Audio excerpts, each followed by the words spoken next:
Hi everyone, and welcome back to How to Play Sol 3. Today we're going to go over the capital phase, the third phase in the turn. So during the capital phase, you perform actions with your capital vessel. In the future, there will be formats with multiple capital vessels, but for now we're going to focus on the core game Cruiser Clash format, in which there is only one capital vessel. So, in order, during the capital phase, you will first perform any moves with your capital that you wish to perform. The capital can only perform one move per turn. Then you will perform any attacks with your capital that you wish to perform. We're going to go over the basics of attacks, but we're going to leave the full details of attacks for a later video. And then lastly, you launch units from your capital, and that's the most important part of the capital phase, since units, which are your transforming starfighter mechs, are the core of your force. They are what you are going to accomplish the most with. So, without further ado, let's break that down piece by piece. So first off, movement. Capital ships have two types of movement, and within those two types, two different moves they can perform. So the first types of movement are standard movements. Standard moves are free to use. Again, you can only perform one move per turn. A standard move involves either an ahead, which is moving one space straight forward, and remember, for a token, the silhouette side is the back, and the side with the art or blueprint is the front. So, an ahead is just one straight forward, or a rotation is the other type of standard move. A rotation is 90-degree turn to either direction. So that's a rotation to the right, that's a rotation to the left. So those are standard moves. So now, the other type of move is a directed move. Directed moves cost a command to use. So we've got our 3 command over here from the command phase earlier. We're going to knock that down by 1 in order to use a directed move. Now, note that during the first turn of the game, no player can use a directed move. Directed moves are only available during the second turn and onward. So for demonstration purposes, this looks like it's the first turn, but bear in mind that you cannot perform a directed move during the first turn. So now, directed moves consist again of two different individual move types. The first is a full forward, in which you perform 2 straights ahead. So you move 2 spaces forward from where you were.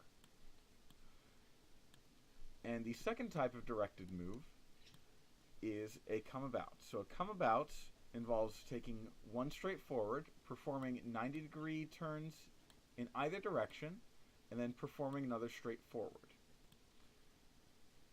So to recap, the 4 different move types are an ahead, which is free, a rotation, which involves a 90-degree turn to either direction and is also free, a full forward, which costs 1 command to perform, and lastly, you have the come about, which costs 1 command to perform. So that can end you there, or it can end you, though I'm not entirely sure why you'd want to do it in this particular location, there. So, to continue on with our capital phase, let's assume that we did just an ahead and came forward here. So we'll bring our command back up to 3. Okay, so that's the movement step of the capital phase. So briefly we're going to touch on the attack step of the capital phase. So we're going to cover attacks overall in a future video, but capital attacks are fairly simple compared to unit attacks. So how a capital attack works, capitals have 2 different attack values. As you'll notice here, they're on the left-hand side. The first of their primary weapon attack. These are the gigantic weapons, so the huge missiles that are way too large in order to track smaller units, or large railguns that capitals can't bring to bear on smaller units fast enough in order to fire them, things like that. And then underneath that, you see an icon type and another attack value. That's your secondary weapon type on your capital. So a capital primary weapon can only fire in the spaces directly in front of it. So if this capital is here, it can only fire in this direct line in front of it, so in these 4 spaces. In addition to that, capital primary weapons can only fire at a distance of 2 to 5 squares. So a capital primary weapon firing from here could not shoot anything in this square, but could shoot another capital here, here, or here. Note that, as I was kind of hinting at, capital primary weapons can only target other capital vessels. They cannot be used against units. They don't have enough tracking capability to fire against the more agile, smaller vessels. So that is a capital primary weapon. As noted, they are usually notably stronger, but are only usable against other capital vessels, have a range limitation of not being able to fire up at close, can only fire at 2 to 5 spaces away, and can only fire straight ahead. Second off, there are the capital secondary weapons. So capital secondary weapons follow the weapon type icon. You'll notice there's the weapon type icons here. We're going to go into more detail with these later, but essentially these determine the number of spaces away that a weapon type can fire. In terms of how you count that in terms of adjacency, you do not account, say if something is if you can only fire one space away, that cannot count diagonally. You only count side to side adjacency. So one space away only would be this space, this space, this space, this space. So for instance, if you're looking at the short distance mode, it's 0 to 1 spaces. So it can fire in its own space or in any of these spaces. You'll notice that I'm going for all around. Capital ship secondary weapons are the only weapon type without any special rules that can fire in any direction.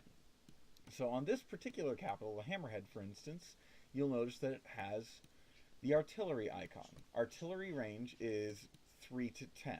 So you count out one space away. So can't fire at 0, obviously, can't fire at 1 space away, can't fire at 2 spaces away. So there's basically this kind of diamond shape here, so 1 space and 2 spaces, where this ship cannot fire its secondary weapon. Beyond that triangle, beyond that diamond shape though, you have up to 10 spaces away, which covers pretty much the entire board. Artillery is a very long-range weapon type that weapon can fire at. Now, just to kind of draw a comparison here, let's go take a look at the Dauntless, the other ship that's on the board here. That ship has close range for its weapon type. You'll notice the icon matching here. So that's the one we talked about earlier, where it can fire in its own space, or it can fire in the spaces directly adjacent to it, but that is it. That, of course, gives different advantages to both ship types. The Hammerhead here, for instance, can fire at anything at a long range. However, it's then at a disadvantage at close range. Whereas the Dauntless doesn't exactly have much firepower at long range outside of its main gun. But if something comes in too close to it, it will enjoy tearing it to shreds. So, that concludes kind of our coverage of attacks in terms of capital ships. To recap, you have your primary weapon, which can only fire directly ahead, can only fire at other capital vessels, and can only fire 2 to 5 spaces away. Remember, counting spaces is only by the side-to-side adjacency. You do not count diagonal adjacency. And second off, you have secondary weapons on capital ships, which can fire in any direction, and can fire out to whatever their icon is. And in terms of the damage dealt, you follow the damage from the secondary weapon. In terms of how damage is dealt to capitals or to other units, we'll handle that in a future video on attacks specifically. So, moving forward to the most important part of the ship phase, deploying units. So, this is where you're going to need to look at your ship card again. As we noted in the setup stage, a ship card has a little grid on it with an icon showing where the ship is and what direction it's facing, and then arrows showing where you can deploy units from that ship in relation to the grid on the board. So the Hammerhead, for instance, can only deploy units from into the space directly behind it, facing directly behind it. To take just a quick comparison here, we're going to look over at the Dauntless. The Dauntless is a little bit more of an aggressive vessel in terms of deployment. It has two spaces that it can deploy into, and each of those spaces is one ahead of it and two ahead of it. Each of those spaces faces directly forward. Now, when deploying a unit, there's a couple things to make sure of. First off, you have to have that space open. There cannot be any allied units, any enemy units, or any enemy capitals, or in future game modes, allied capitals, in that space that you are wishing to deploy into. So attempting to block off your opponent's deployment zones is something that you can do. So first off, let's take a look at the hammerhead here. We have this nice open space to the rear here in order to deploy a unit. So second off, we then need a pilot from our hand in order to deploy that unit. So we're going to go ahead and look at what we've got in our hand. We have 3 tactics cards, and then we have 2 pilot cards here. So what we're going to do is we're going to go ahead and plan on playing this pilot card. So this is Elias Stone, who is the main character of the Deneb intro deck. You'll notice there's a little number in the upper left-hand corner. That's the amount of base command needed in order to play Elias Stone. So next off, we're going to look through our hangar. So the DAC, or Deneb hangar, has 2 different ships in it. We're going to just kind of pull these out here. Again, these are using kind of a basic sub-in art until we get actual art, so don't mind the ugliness here. So taking a look here, we have 2 different types of units. For now, we're looking mainly at this upper section here in terms of how much command it's going to cost. Now we have the Seeker, which has kind of this open section over its HP bar, and the Cobra, which has this little gold bar hanging over its HP circle here. Now, what that gold bar means is that the unit is a rare unit. Rare units add 1 to the command value of a pilot that you are playing. So if I were to play Elias Stone in a Cobra, then he would cost 3 command rather than 2 command. For now, I am simply going to put these 2 Seekers back into my hangar, and I'm going to use the Seeker with the Alpha designation here,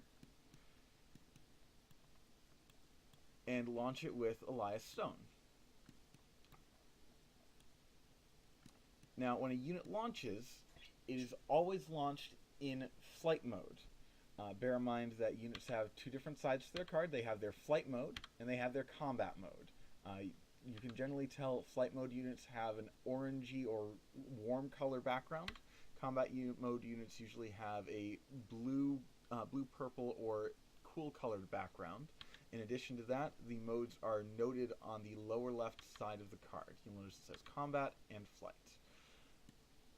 Now, the next step when deploying a unit, now before actually we move on, there's one additional thing that you can do when launching a unit rather than selecting a pilot card or as part of selecting your pilot card. Instead of selecting a pilot card to play face up, you may select any card in your hand, whether it's a pilot card or even a tactics card. You may flip it face down and play that as the pilot card for your unit instead. You treat that card as having a cost of 1 in the upper left-hand corner, and you would, that card is not considered to have any of this text box or any name associated with it. The last thing to note when you're selecting your pilot card, just to be aware of, is that any faction icon that you have on the pilot card, so the faction icons are always displayed right here. You'll also notice they share a color border, must match the faction icon on your mission card. So in here we've got the Deneb faction icon here, and Elias Stone has the Deneb faction icon on his pilot card. So he is allowed to be played. So we've gotten our pilot card, we've gotten our unit card. The last thing to do before we set the unit on the board is you look at the individual upgrade icons listed on the unit. So Here we have a missile upgrade icon and a gadget upgrade icon. So you look through your armory deck for any number of matching cards up to the number of icons for each upgrade type. So we're going to just kind of search through the deck here and take a look at what we have. So on a Seeker, we have one missile and one gadget. And again, you can tell what they are by the icons on the card, matching the icons on the upgrade card itself. So, missile upgrade. There's the icon there in the lower left. So in our deck here we have 2 copies of micro missiles and 3 copies of proton missiles. And then gadget upgrade, we have 2 copies of whipcord, a copy of hidden turret, and a copy of shock field. So that being stated, what we've got here, we have our main character, so we want to make sure he stays alive. So we're going to go ahead and grab the shock field gadget in order to make sure that he is able to survive any incoming damage from any attackers. So that's our first. So that's covering our gadget slot, and then the missile slot. Well, let's take a look here at what we want. Elias Stone has the dangerous +1 special rule, which is already giving us a buff to our damage. So, do we really feel like we need micro missiles on him? I don't think so. I don't think in this case we feel like we do. So instead we're just going to grab the proton missile upgrade.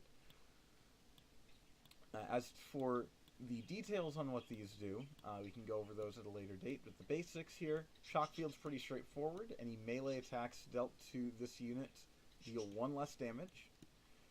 And proton missile has the ordnance attack special rule with the notation of medium 3.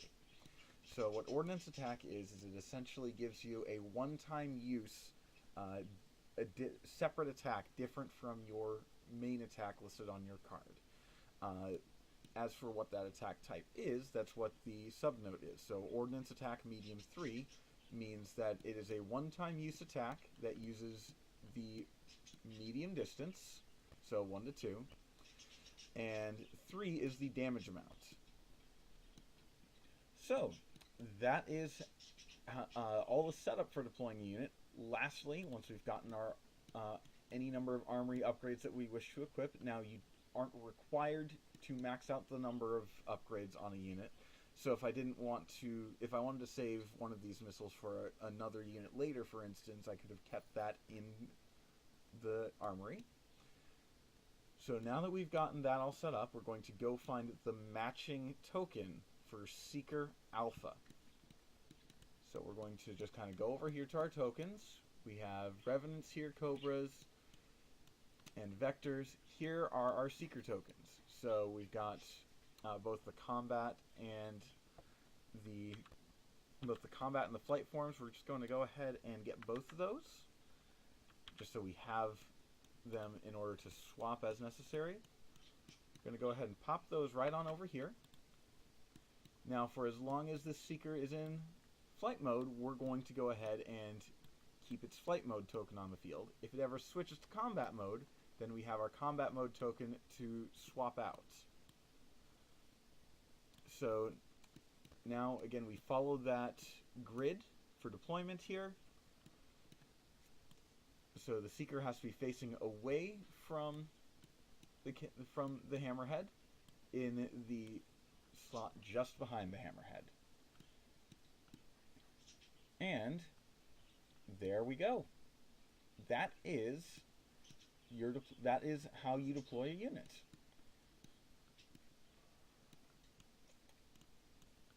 Now, I know that was a lot to take in, so if anyone's got any questions regarding this, feel free to ask them in the comments.